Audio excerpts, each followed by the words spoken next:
Hi, Jose. Thanks for joining me again. Can you take a minute to introduce yourself to the group and tell us who you are and your roles and responsibilities at R4D within the NTD space?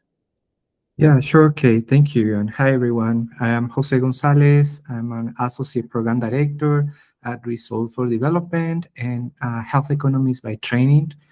I previously served as the Health Financing Lead for the Act to End NTDs program, where R4D was part of the consortium led by RTI International.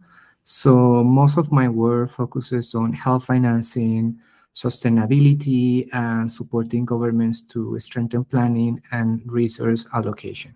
I think that the two foundational pieces were first, the better use of data and evidence to inform planning and budgeting decisions. And second, stronger connections between NTD programs and the people and systems that actually influence and make resource allocation decisions. So in Tanzania, of course, NTD data existed, but it was not integrated. It was mostly fragmented across parallel systems and not always visible within the platforms consoles used for planning and budgeting, right? Like the DHIS2 and the plan rate system. So one important piece was improving the visibility of NTD through epidemiological, operational, and financial data that could support prioritization during the annual planning discussions. The second piece was institutional connection. So entity teams were often engaging mainly with other entity actors, right?